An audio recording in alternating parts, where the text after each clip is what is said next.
নমস্কার নমস্কার নমস্কার নমস্কার নমস্কার নমস্কার নমস্কার নমস্কার আপনাদের সবাইকে সবাইকে সবাইকে নমস্কার জানাচ্ছে আপনাদের সৌমিত্র বসু। সবাইকে অজস্র শুভকামনা জানাচ্ছে, সবাইকে স্বাগত জানাচ্ছে আজকের এই শরণাগত অনুষ্ঠানে এবং সবাইকে শুভ সকাল জানাচ্ছে। শুভ সকাল, শুভ হোক, শুভ হোক, শুভ হোক, আজকের দিনটা শুভ হোক এবং এই আজকের দিনের হাত ধরে আমাদের বাকি দিনগুলো শুভ হোক, শুভ হোক। আজকে নানান কারণে বিশেষ দিন, তার মধ্যে আজ সংবিধান প্রণেতাদের মধ্যে অন্যতম যিনি বি.আর. আম্বেদকর। বি.আর. আম্বেদকর আজকের দিনে প্রয়াত হয়েছিলেন 1956 খ্রিস্টাব্দে এই 6ই ডিসেম্বর তারিখে। আর শহীদ দীনেশ গুপ্ত, তার জন্মদিন আজকে 1911 খ্রিস্টাব্দে। এই বিপ্লবী বীর স্বাধীনতার যোদ্ধা দীনেশ গুপ্ত তিনি জন্মগ্রহণ করেছিলেন। এবারে বলি বেণীমাধব শীলের পঞ্জিকা অনুযায়ী আজকের দিনটার কথা। আজকে 20 অগ্রহায়ণ 1431, ইংরেজি 6ই ডিসেম্বর 2024, শুক্রবার। আজ পঞ্চমী। সূর্যোদয়ের সময় সকাল 6টা বেজে 9 মিনিট, সূর্যাস্তের সময় বিকেল 4টে বেজে 48 মিনিট। নক্ষত্র শ্রবণা। আজকে জন্মে মকর রাশি, বৈশ্যবর্ণ, মতান্তরে শূদ্রবর্ণ, দেবগণ। সন্ধ্যা 4টে বেজে 45 মিনিট গতে রাক্ষসগণ। শেষ রাত্রি 4টে বেজে 18 মিনিট গতে কুম্ভ রাশি, শূদ্রবর্ণ, মতান্তরে বৈশ্যবর্ণ।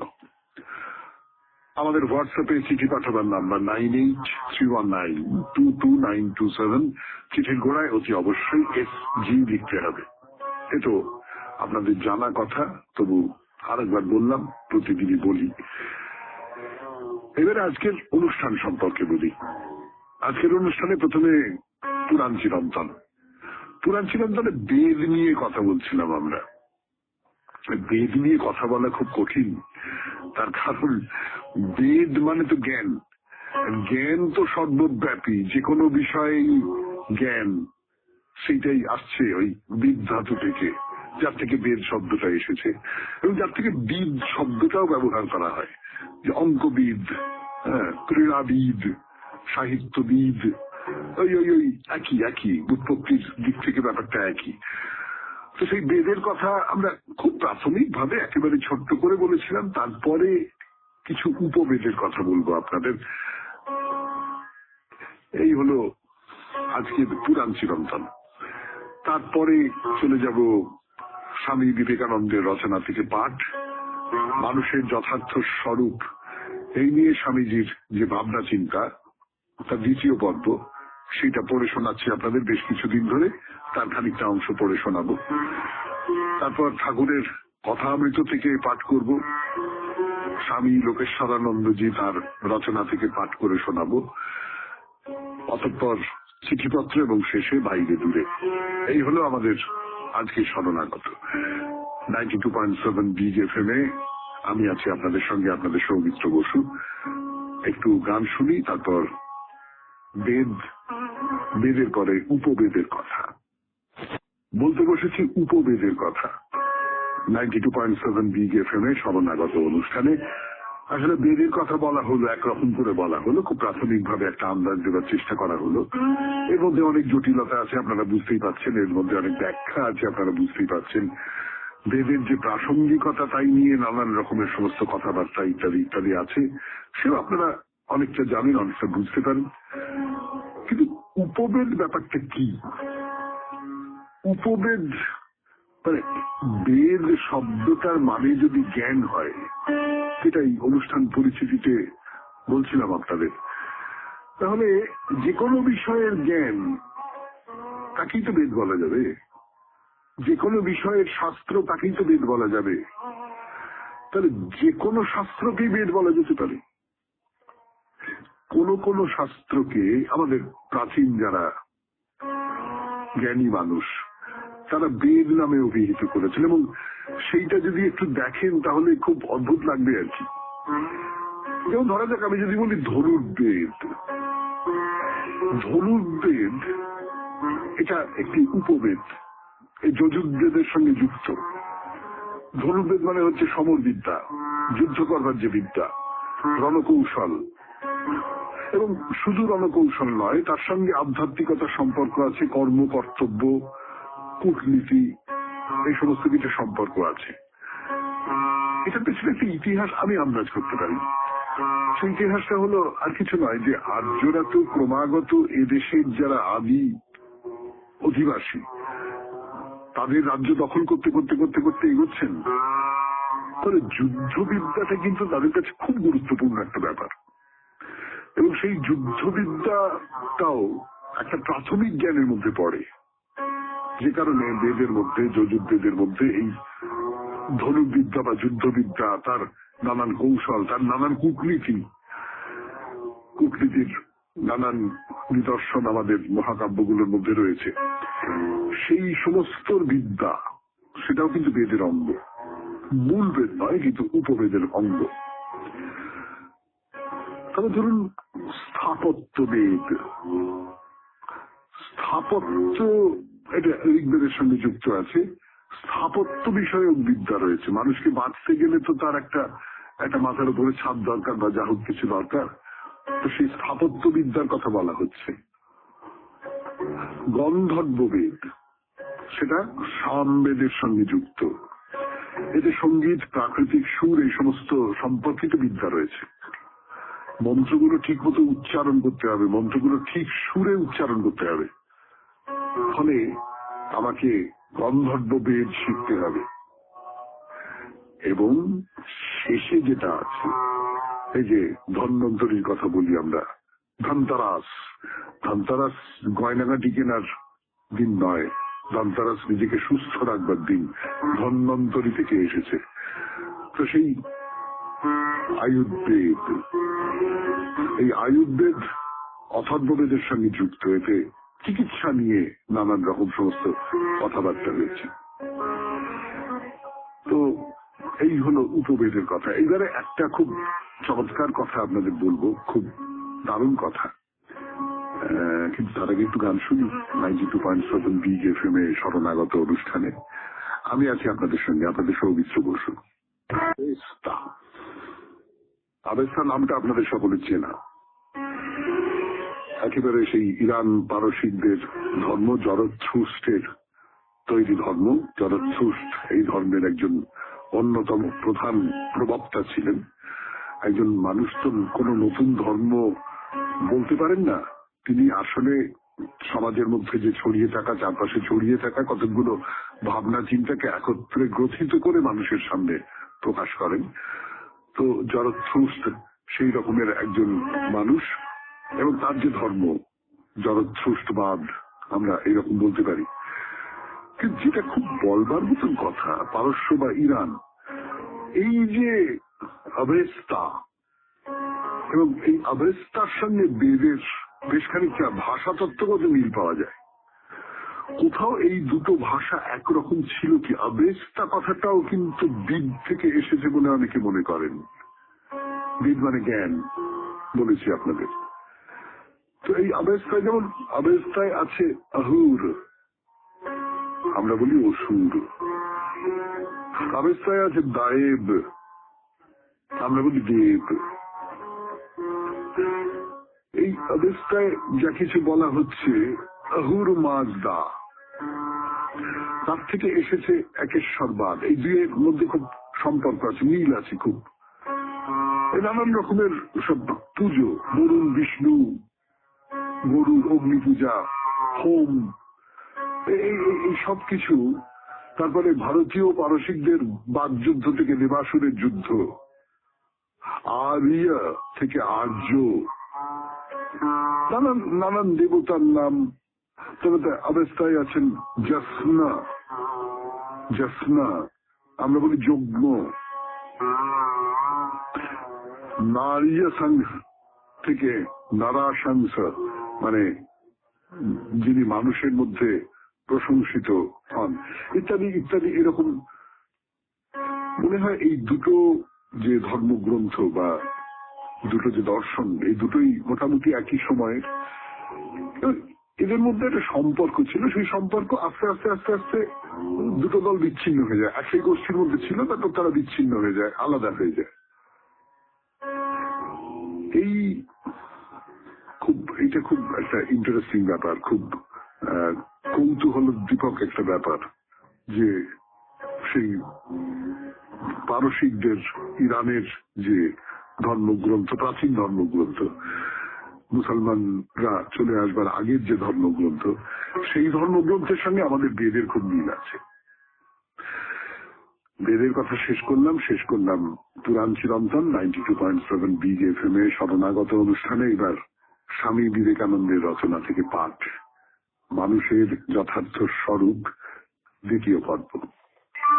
স্বামী বিবেকানন্দের রচনা থেকে পাঠ 92.7 বিগ এফএম এ শরণাগত অনুষ্ঠান শুনছেন। আমি আছি আপনাদের সঙ্গে, আপনাদের সৌমিত্র বসু।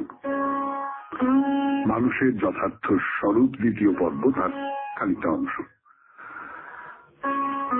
মানুষ তখন সমগ্র বিশ্ব ব্রহ্মাণ্ড স্বরূপ। হয় বলো তিনিই সমুদয় জগৎ, না হয় বলো তাহার পক্ষে জগতের অস্তিত্বই নাই। তবে তাহার স্ত্রী পুরুষ বোধ, দেশ বিদেশ প্রভৃতি ক্ষুদ্র ক্ষুদ্র ভাব কিরূপে থাকিবে? তিনি কিরূপে বলিবেন আমি পুরুষ, আমি স্ত্রী, অথবা আমি বালক? এগুলি কি মিথ্যা কথা নহে? তিনি জানিয়েছেন এসব মিথ্যা। তখন তিনি এইগুলি পুরুষের অধিকার, এইগুলি নারীর অধিকার, এ কথা কিরূপে বলিবেন? কাহারও কোনো অধিকার নাই, কাহারও স্বতন্ত্র অস্তিত্ব নাই, পুরুষ নাই, স্ত্রীও নাই, আত্মা লিঙ্গহীন, নিত্যশুদ্ধ। আমি পুরুষ বা স্ত্রী অথবা আমি অমুক দেশবাসী, এরূপ বলা মিথ্যা কথা মাত্র। সারা পৃথিবী আমার দেশ, সমুদয় জগৎই আমার, কারণ ইহারি দ্বারা আমি নিজেকে আবৃত করিয়াছি, জগৎই আমার শরীর হইয়াছে। কিন্তু আমরা দেখিতেছি অনেক দার্শনিক বিচারের সময় এইসব কথা বলিয়া কাজের সময় নোংরা কাজ করিয়া বেড়ায়। আর যদি আমরা তাহাদিগকে জিজ্ঞাসা করি কেন তোমরা এইরূপ করিতেছ, তাহারা উত্তর দিবে, এ তোমাদের বুঝিবার ভ্রম, আমাদের দ্বারা কোনো অন্যায় কার্য হওয়া অসম্ভব। এই সকল লোককে পরীক্ষা করিবার উপায় কি? উপায় এই, যদিও ভালো মন্দ উভয়ই আত্মার অখণ্ড প্রকাশ মাত্র, তথাপি অসৎ ভাব আপনার বাহ্য আবরণ, আর সৎ ভাব মানুষের প্রকৃত স্বরূপ যে আত্মা, তাহার অপেক্ষাকৃত নিকটতর আবরণ। যতদিন না মানুষ অসতের স্তর ভেদ করিতে পারিতেছে, ততদিন সতের স্তরে পৌঁছিতেই পারিবে না। আর যতদিন না মানুষ সদসৎ উভয় স্তর ভেদ করিতে পারিতেছে, ততদিন আত্মার নিকট পৌঁছিতেই পারিবে না। আত্মার নিকট পৌঁছিলে আর কি অবশিষ্ট থাকে? অতি সামান্য কর্ম, অতীত জীবনের কার্যের অতি সামান্য বেগই অবশিষ্ট থাকে, কিন্তু এ বেগ শুভ কর্মেরই বেগ। যতদিন না অসৎ কর্মের গতিবেগ একেবারে রহিত হইয়া যাইতেছে, যতদিন না পূর্বের অপবিত্রতা একেবারে দগ্ধ হইয়া যাইতেছে, ততদিন কোন ব্যক্তির পক্ষে সত্যকে প্রত্যক্ষ দর্শন ও উপলব্ধি করা অসম্ভব। সুতরাং যিনি আত্মার নিকট পৌঁছিয়াছেন, যিনি সত্যকে প্রত্যক্ষ করিয়াছেন, তাহার কেবল অতীত জীবনের শুভ সংস্কার, শুভ বেগগুলি অবশিষ্ট থাকে। শরীরে বাস করিলেও এবং অনবরত কর্ম করিলেও তিনি কেবল সৎ কর্ম করেন। তাহার মুখ সকলের উদ্দেশ্যে কেবল আশীর্বাদ বর্ষণ করে, তাহার হস্ত কেবল সৎ কার্যই করিয়া থাকে, তাহার মন কেবল সৎ চিন্তা করিতেই সমর্থ। তাহার উপস্থিতি তিনি যেখানেই যান না কেন সর্বত্র মানব জাতির মহাকল্যাণকর। এরূপ ব্যক্তির দ্বারা কোন অসৎ কর্ম কি সম্ভব? শুনলেন স্বামী বিবেকানন্দের রচনা থেকে পাঠ, মানুষের যথার্থ স্বরূপ। এখন গান, গানের পর ঠাকুরের কথা অমৃত। আমি আছি আপনাদের সঙ্গে, আপনাদের সৌমিত্র বসু। গানের পর এবার কথা অমৃত 92.7 বিগ এফএম এ শরণাগত অনুষ্ঠান শুনছেন। আমি আছি আপনাদের সঙ্গে, আপনাদের সৌমিত্র বসু। ঠাকুর শ্রী রামকৃষ্ণ পরমহংসদেবের কথা অমৃত থেকে পড়ে শোনাচ্ছি আপনাদের। ঠাকুর কি বলছেন, নিজের জীবনের নানান রকম অভিজ্ঞতার কথা বলছেন। এর আগের দিন বলছিলাম আপনাদের যে ঠাকুর যে এরকম ধরে উপদেশ দেন, শাস্ত্র ব্যাখ্যা করেন, হ্যাঁ করেন, খানিকটা খানিকটা করেন হয়তো, কিন্তু এরকম উপদেশ দেওয়ার মতন করে নয়। নিজের উপলব্ধির কথা তিনি বলেন। একজন মানুষ তার নিজের উপলব্ধির কথা বলছেন এবং চারপাশে তার অনেকে জড়ো হয়েছেন, যাদের ঠাকুর নিজে বলছেন অন্তরঙ্গ। সেই অন্তরঙ্গকে যে ভক্তের দল জড়ো হয়েছেন, তারা সেই কথাগুলো শুনছেন। যেমন আমি বলছি, আপনারা শুনছেন, ঠাকুরের কথাই আমি আপনাদের বলছি, এবং আপনারা তার ভিতর থেকে আমাদের যে জীবনযাপন, সেই জীবনযাপনের রসদ সংগ্রহ করছেন। যে এই যে জীবনটা, এই যে পার্থিব জীবনটা, এই জীবনটাই যাপন করছি আমি, তার পার্থিবতার যে সমস্ত শর্তগুলো রয়েছে, যে সমস্ত বাধ্যতাগুলো রয়েছে, সেই সমস্তটা মাথায় রেখেই, সেই সমস্তটাকে মেনে নিয়ে, কিন্তু তার বাইরে অন্য একটা জানলা খুলে যাচ্ছে। এই জানলাটা হচ্ছে কথামৃত। এই সকালবেলা শরণাগত অনুষ্ঠানের কথা তো আসলে এই অলিন্দটা, এই বারান্দাটা, এই জানলাটা। তো ঠাকুর কি বলছেন সেই কথায় আসি। ঠাকুর বলছেন যে তিনি ভক্তের জন্য দেহ ধারণ করে আসেন, তখন তার সঙ্গে সঙ্গে ভক্তরাও আসে। কেউ অন্তরঙ্গ, কেউ বহিরঙ্গ, কেউ রসদ্দার। তার মানে একজন, ওই যে আমায় বললে ত্রিভুবনেশ্বর তোমার প্রেম হতো যে নিচে, তাই তোমার আনন্দ আমার পর, তুমি তাই এসেছো নিচে। একজন ভক্তের জন্য দেহ ধারণ করে এসেছেন, ভক্তকে যদি তিনি না পান, ওই সেই একেবারে অন্য প্রসঙ্গে রবীন্দ্রনাথের বিসর্জন নাটকের একটি সংলাপ ছিল, দিতে চাই নিতে কেহ নাই। এই যে দিতে চান একজন মা, তার মাতৃস্তন্য পরিপূর্ণ হয়ে আছে, কিন্তু সেই স্তন্য থেকে অমৃত ধারা শুষে নেবার জন্য কোনো শিশু নেই, তখন তিনি কি করবেন? এই দুটোই দরকার। যিনি উপলব্ধি করছেন, যিনি বলবেন, আর যিনি শুনবেন, যিনি সেই সোনাটাকে নিজের ভেতরে শুষে নেবেন, এই দুজনকেই দরকার। তো বলতে বলতে ঠাকুর বলছেন যে 10-11 বছরের সময় দেশে বিশালক্ষী দেখতে গিয়ে মাঠে প্রথমে এই অবস্থা হয়। কি দেখলাম, একেবারে বাহ্য শূন্য। যখন 22-23 বছর বয়স, কালীঘরে দক্ষিণেশ্বরে বলে, তুই কি অক্ষর হতে চাস? অক্ষর মানে জানি না। জিজ্ঞেস করলাম, হলধারী বলল, খর মানে জীব, অক্ষর মানে পরমাত্মা। খরণ কথাটা তো আমরা সকলে জানি, খরণ ঘটছে, গলে গলে পড়ে যাচ্ছে, এই অর্থে তো আমরা বলি খরণ ঘটছে। তো যার খরণ ঘটে সেই হচ্ছে খর। খর।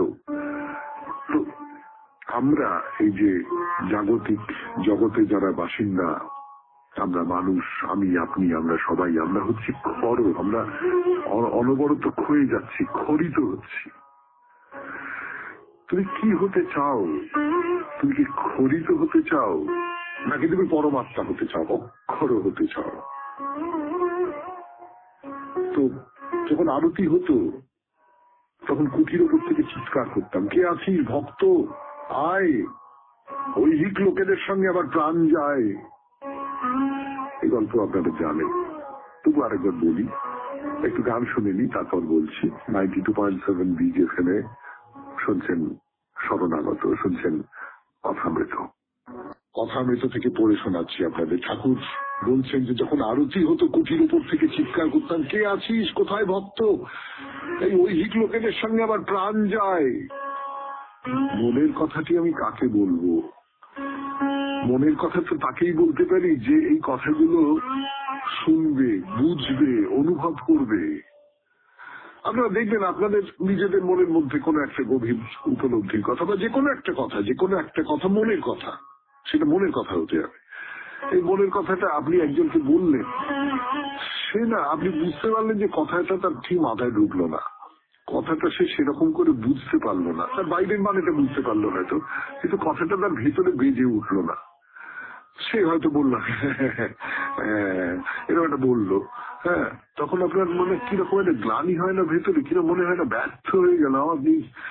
মানে আমি যেরকম বলি যে কথাটা বাজে খরচ করলাম গো, তো সেই বাজে খরচ যাতে না করতে হয়। এই বাজে খরচ হচ্ছে। ভক্তরা আয় আয়, চারপাশ থেকে আয়, আমি তোদের কাছে আমার আমার আমার বুকের যে দুধ সেটা উজাড় করে দিই, আয়। তো আমি ইংলিশ ম্যানকে, মানে ইংরেজি পড়ার লোক যারা, তাদের এসব বললাম, তো তারা বললো যে না ওসব মনের ভুল। তাই হবে, আমি তো লেখাপড়া কিছু জানি না, অশিক্ষিত লোক, পাঠশাল পালিয়েছি, ওসব মনের ভুলই হবে, এইসব নিজেকে বলে শান্ত হলাম। কিন্তু এখন তো সব মিলেছে, হ্যাঁ, সব ভক্ত এসে জিতেছে। তো আবার দেখালে 5 জন সেবায়ত, সেবা করবার জন্য, সহায় হবার জন্য তো কিছু লোক লাগবে। যেমন প্রথম সেজবাবু, মথুরবাবু, তারপর শম্ভু মল্লিক, তাকে আর কখনো দেখিনি।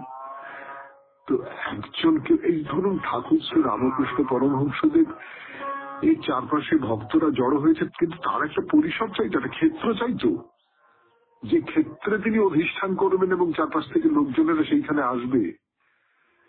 সেই কাজটা করে দিয়েছিলেন মথুরবাবু। মথুরবাবু সেই কারণেই নমস্য মানুষ, প্রণম্য মানুষ। শুনলেন কথামৃত থেকে পাঠ 92.7 BGFM এর শরণাগত অনুষ্ঠানে। এবারে গান, গানের পর স্বামী লোকেশ্বরানন্দজির রচনা থেকে পাঠ।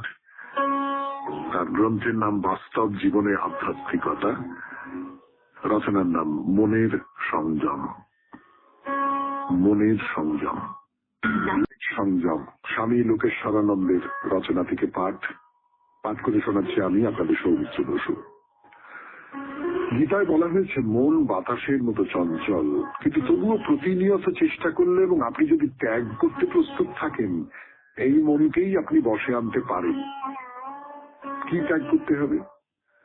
ক্ষণভঙ্গুর যেসব বস্তু মনকে অস্থির করে, বিব্রত করে, সেগুলি ত্যাগ করতে হবে। ইন্দ্রিয় সুখের পিছনে ছোটাই মনের ধর্ম। সেই সব যদি মন্দ এবং বিপজ্জনক হয়, তাহলে মন তারই পিছনে ছুটবে। আশ্চর্যের ব্যাপার এই, আমরা জানি ওই আপাত মধুর সুখের দিকে হাত না বাড়ানোই মঙ্গল, কিন্তু তা সত্ত্বেও ওই সুখ না চেয়ে আমরা পারি না। চণ্ডীতে সমাধি নামক এক বৈশ্যের কথা আছে, তারও ওই দুরবস্থা। পরিবারের লোকজন বাড়ি থেকে তাড়িয়ে দিলেও তিনি তাদের কথা ভেবেই অস্থির হচ্ছেন। মানুষের আচরণে এই যে অসঙ্গতি, এর কারণ অবিদ্যা, অর্থাৎ আত্মার প্রকৃত স্বরূপ না জানা। আত্মা যে চরম ও পরম বস্তু, তার যে চাইবার কিছুই নেই, সে কথা আমরা জানি। রাজা যদি তার নিজের জিনিস ভিক্ষা করেন, তাহলে তা যেমন হাস্যকর হয়, আমাদের অবস্থাও ঠিক তাই। কে যেন আমাদের জাদু করেছে, তারই প্রভাবে আমরা আমাদের প্রকৃত স্বরূপ, প্রকৃত পরিচয় ভুলে গেছি। ঠিক ওই গল্পের সিংহটির মতো, যে তার সিংহ স্বরূপ ভুলে গিয়ে মেষ শাবকের মতো ভ্যা ভ্যা করছিল। কিন্তু কেন এই সম্মোহন? কে আমাদের সম্মোহিত করলো? এইসব প্রশ্নের উত্তর আমাদের আচার্যরা দিতে চান না। এ প্রসঙ্গে বুদ্ধদেবের দৃষ্টান্ত দেওয়া যায়। তিনি বলেছেন, কেউ তোমাকে বিষাক্ত তীর মেরেছে আর তুমি মৃত্যু পথযাত্রী, তখন কি তুমি আততায়ী জাতপাতের হিসেব করবে? যখন মৃত্যু আসন্ন, তখন এইসব প্রশ্ন অবান্তর। তখন তোমার প্রথম ও সর্বপ্রধান কর্তব্য নিজেকে বাঁচানো। গীতা বলছেন, আপনি চাইলে আপনাকে বাঁচাতে পারেন, তবে আপনি নিজেকে বাঁচাবেন কিনা তা সম্পূর্ণভাবে আপনার উপরেই নির্ভর করছে। আপনিই আপনার বন্ধু, আবার আপনিই আপনার শত্রু। যে কথার উপর আচার্যরা জোর দিচ্ছেন তা এই, আপনি আপনার বর্তমান সংকট কাটিয়ে উঠতে পারেন এবং এই সংকট আপনার নিজের চেষ্টাতেই কাটাতে হবে। বাইরে থেকে এসে কেউ যে আপনাকে উদ্ধার করবে, এ আশা দুরাশা। এই মিথ্যা প্রবোধের স্থান আমাদের দর্শনে নেই। প্রশ্ন হতে পারে, গুরুও কি সাহায্য করতে পারেন না? পারেন, কিন্তু একটা নির্দিষ্ট সীমা পর্যন্ত। একজন অভিজ্ঞ ব্যক্তি হিসেবে তিনি পথ দেখাতে পারেন, উপদেশ দিতে পারেন, কিন্তু ওই পর্যন্তই। আসল সংগ্রাম একাকী আপনাকেই করতে হবে। আপনার ভিতরে অফুরন্ত শক্তি রয়েছে, বাইরে থেকে সাহায্য আসবে এই প্রত্যাশায় বসে না থেকে সেই শক্তির সদ্ব্যবহার করুন। এই আমাদের দর্শনের সার কথা। যেহেতু আমি নিজেই নিজেকে রক্ষা করতে পারি এবং আর কেউই আমার সমস্যার সমাধান করতে পারবে না, সেই হেতু আমাদের বাস্তব বুদ্ধি সম্পন্ন গুরুরা কবে থেকে আমার অজ্ঞানতার শুরু এই জাতীয় জটিল দার্শনিক প্রশ্নের পিছনে সময় নষ্ট করা একেবারেই পছন্দ করেন না। তারা চান আপনি এখনই আপনার সমস্যা সমাধানের জন্য উঠে পড়ে লাগুন। তাদের উপদেশ হলো, আপনি কেমন করে বা কি কারণে নিজের পরিচয় ভুলে গেলেন তা অবশ্যই একটা গুরুত্বপূর্ণ প্রশ্ন, কিন্তু ওটা পরে জানলেও চলবে, আগে নিজেকে জানুন। নিজেকে জানলে পর এ কথা মনে করে আপনার নিজেরই হাসি পাবে যে কি করে এতকাল আপনি মনের দাসত্ব করে এসেছেন। দুঃস্বপ্ন ভাঙার পর এরকমই একটা অনুভূতি হয়। যতক্ষণ স্বপ্ন দেখছেন ততক্ষণ যা দেখছেন সব সত্যি মনে হচ্ছে এবং সেই অনুযায়ী আপনার প্রতিক্রিয়াও হচ্ছে, কিন্তু যেই স্বপ্ন ভাঙলো তখনই বুঝতে পারেন এতক্ষণ যা দেখছিলেন সব মিথ্যা। তখন আপনি মনে মনে হাসবেন এই ভেবে যে আপনি একটা কৌতুকের শিকার হয়েছিলেন। কৌতুকটা অবশ্য নিষ্ঠুর, কিন্তু প্রশ্ন এই, গীতার শিক্ষা কি কাজে আসবে? সাধু সন্তরা জোরের সঙ্গে বলেন আসবে। ভিতরের শক্তি জাগ্রত না হলে, ভিতর থেকে শক্তি না এলে বাইরের কোনো শক্তিই কাজে লাগবে না। গুরু, শাস্ত্র, দেবালয় এগুলি সব ভিতরের শক্তিকে জাগানোর সহায়তা করে মাত্র। অতএব সার কথা এই, আত্মনির্ভরতাই শ্রেষ্ঠ বল। বস্তুত এটিই আমাদের একমাত্র আশা ভরসা। শুনলেন স্বামী লোকেশ্বরানন্দের রচনা থেকে পাঠ 92.7 BGFM এ শরণাগত অনুষ্ঠানে। এবার আপনাদের চিঠিপত্র। আমি আছি আপনাদের সঙ্গে, আপনাদের সৌমিত্র বসু। এরপর ফিরে এলাম 92.7 BGFM এ শরণাগত অনুষ্ঠানে। এখন যে পর্বটি, সেই পর্বটি আপনাদের পর্ব। হ্যাঁ, আপনাদের পর্ব, তার কারণ আপনাদের চিঠি পড়া হবে। আজকের চিঠিটি যিনি লিখেছেন তার নামের সঙ্গে আমার নাম মিলে যাচ্ছে। তার নাম সৌমিত্র মুখার্জি, চট্টোপাধ্যায় নন। সৌমিত্র চট্টোপাধ্যায় বলে একজন পত্রলেখক নিয়মিত চিঠি লেখেন বারুইপুর থেকে, তিনি নন। সৌমিত্র মুখোপাধ্যায় ইনি। তো চাটুর্য বামুনের বদলে মুখুজ্জ বামুন। তো পড়ে শোনাই তার সেই চিঠি। কতগুলো পরামর্শ আছে, গান বিষয়ে কতগুলো পরামর্শ আছে। শরণাগত শ্রদ্ধেয় সৌমিত্র বাবু, চিঠির প্রথমে আপনাকে আমার বিনম্র প্রণাম। আমার অনুরোধ এই যে আমি দীর্ঘদিন শরণাগতের শ্রোতা। আপনার অনুষ্ঠান আমার খুব ভালো লাগে। আপনি যে গানগুলো বাজান সেগুলো ভালোই লাগে, কিছু নতুন গান সংযোজন করলে ভালো হয় নাকি? যেমন ধরুন অমৃত সিং অরোরার শ্যামা সঙ্গীত গাওয়া গান, একটি গানের কথা আপনাকে বলছি। আমার সর্ব অঙ্গে লিখে দিও কালী কালী নাম, কালী ছাড়া মোর জীবনে, অথবা একদিনেরই জীবন রে জবা, শ্যামা মায়ের চরণ ছুঁয়ে, কিংবা মনোময় ভট্টাচার্যের শ্যামা সঙ্গীত। বিগ্রহ হতে প্রাণের জোয়ার, দেখা চোখ দিলি কই, আমি রামকৃষ্ণ নই, আমি বামা খেপাও নই। এই গানগুলো দিতে পারেন। আমার অনুরোধ, এবং আপনাদের উদ্বোধন কর্তৃপক্ষ অনুমতি দেবে কিনা সেটাও ভেবে দেখার ব্যাপার আছে। এই গানগুলো সম্প্রচার যদি করতে পারেন ভালো লাগবে, এটা আমার নিজের ব্যাপার। হরদহ, উত্তর 24 পরগনা থেকে সৌমিত্র মুখার্জি। হ্যাঁ, কিন্তু সৌমিত্রবাবু আপনি তো ব্যাপারটা জানেন, মানে আপনার চিঠির মধ্যেই বোঝা গেল যে আপনি ব্যাপারটা জানেন। অর্থাৎ সব গান আমরা ব্যবহার করতে পারি না। মানে আপনার সঙ্গে আমার যে সম্পর্ক, বা আপনাদের সঙ্গে আপনাদের সৌমিত্র বসুর যে সম্পর্ক, সেটা যতটা খোলামেলা, BGFM এর সঙ্গে অন্য রেকর্ড কোম্পানির সম্পর্ক ততটাই খোলামেলা নয়। সেখানে কতগুলো আর্থিক লেনদেনের ব্যাপার আছে। তো সেই আর্থিক লেনদেনে এই গানগুলো ব্যবহার করা যাবে কি না যাবে সেইটা আমি জানি না। আমি এই প্রস্তাবটা BGFM এর যারা কর্তা ব্যক্তি আছেন তাদের কাছে রাখলাম, এবং তারা নিশ্চয়ই এ ব্যাপারে কিছু ভাবনা চিন্তা করবেন। তাহলে এইবারে একটু গান শুনি, গানের পর ফিরে আসছি 92.7 BGFM এ শরণাগত অনুষ্ঠানে। বাইরে দূরে, আমরা এখন গুজরাটে আছি। গুজরাটে পাহাড়ের ওপর অম্বাজির মন্দির। বলতে বসেছি উপবেদের কথা। 92.7 BGFM এ শরণাগত অনুষ্ঠানে আসলে বেদের কথা বলা হলো, একরকম করে বলা হলো, খুব প্রাথমিকভাবে একটা আন্দাজ দেওয়ার চেষ্টা করা হলো। এর মধ্যে অনেক জটিলতা আছে, আপনারা বুঝতেই পারছেন, এর মধ্যে অনেক ব্যাখ্যা আছে, আপনারা বুঝতেই পারছেন। বেদের যে প্রাসঙ্গিকতা তাই নিয়ে নানান রকমের সমস্ত কথাবার্তা ইত্যাদি ইত্যাদি আছে, সেও আপনারা অনেকটা জানেন, অনেকটা বুঝতে পারেন। কিন্তু উপবেদ ব্যাপারটা কি? উপবেদ মানে বেদ শব্দটার মানে যদি জ্ঞান হয়, সেটাই অনুষ্ঠান পরিচিতিতে বলছিলাম আপনাদের, তাহলে যে কোনো বিষয়ের জ্ঞান তাকেই তো বেদ বলা যাবে। যে কোনো বিষয়ের শাস্ত্র তাকেই তো বেদ বলা যাবে। তাহলে যে কোনো শাস্ত্রকেই বেদ বলা যেতে পারে। কোন কোন শাস্ত্রকে আমাদের প্রাচীন যারা জ্ঞানী মানুষ তারা বেদ নামে অভিহিত করেছেন, এবং সেইটা যদি একটু দেখেন তাহলে খুব অদ্ভুত লাগবে আর কি। যেমন ধরা যাক, আমি যদি বলি ধনুর্বেদ, ধনুর্বেদ এটা একটি উপবেদ, এই যজুর্বেদের সঙ্গে যুক্ত। ধনুর্বেদ মানে হচ্ছে সমর বিদ্যা, যুদ্ধ করবার যে বিদ্যা, রণকৌশল, এবং শুধু রণকৌশল নয়, তার সঙ্গে আধ্যাত্মিকতার সম্পর্ক আছে, কর্ম, কর্তব্য, কূটনীতি, এই সমস্ত কিছু সম্পর্ক আছে। এটার পেছনে একটি ইতিহাস আমি আন্দাজ করতে পারি।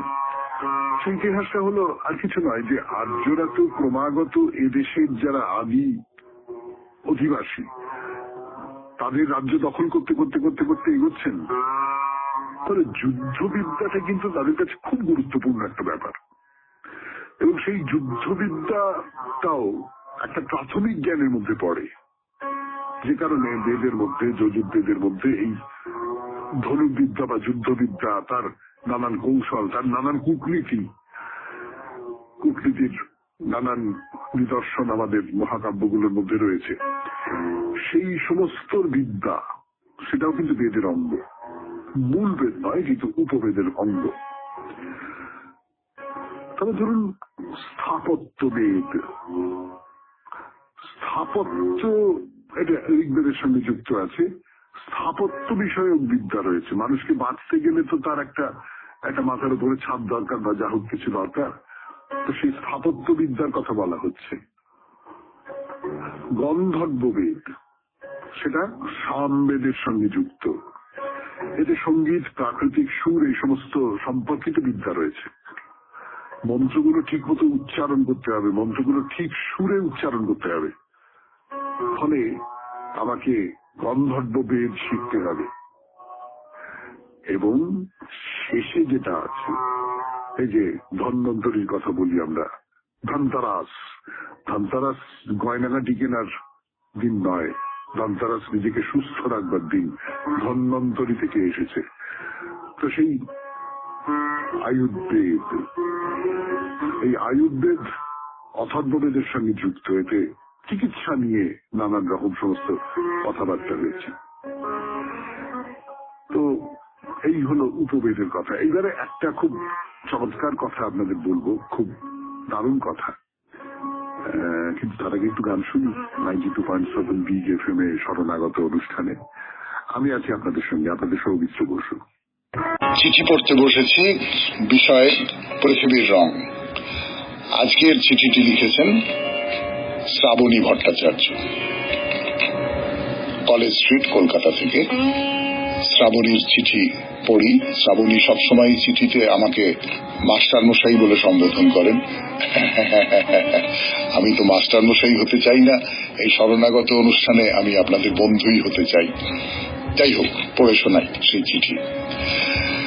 সুপ্রভাত মাস্টার মহাশয়, এই বিষয়ে লিখতে বসে দুটো গান মনে পড়ছে। যদিও আমি খুব কম লিখি, তবু বলি ছোটবেলায় খুব গান শুনতাম রেডিওতে।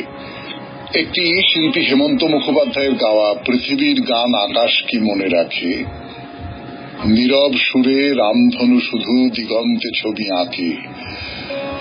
আরেকটি হলো শিল্পী মান্নাদের গাওয়া মাটির পৃথিবী মরীচিকা মায়াময়।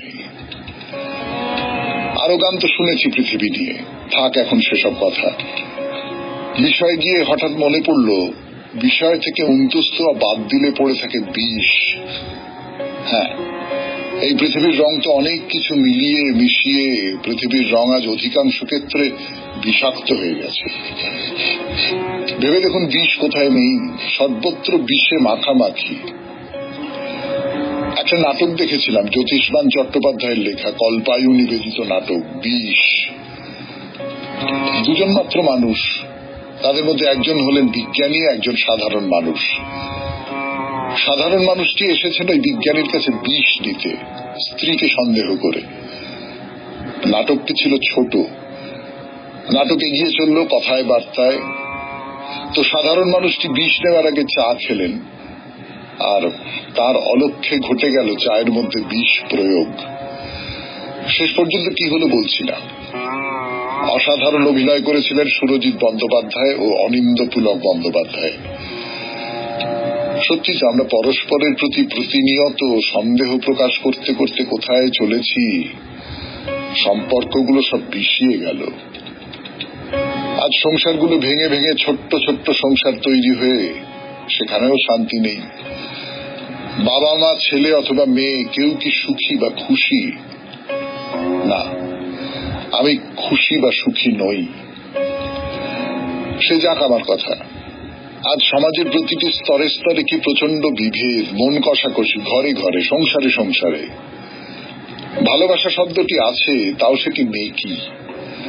প্রাণ খোলা হাসি আর আগের মতো হাসতে পারি না, সবসময় মন মরা।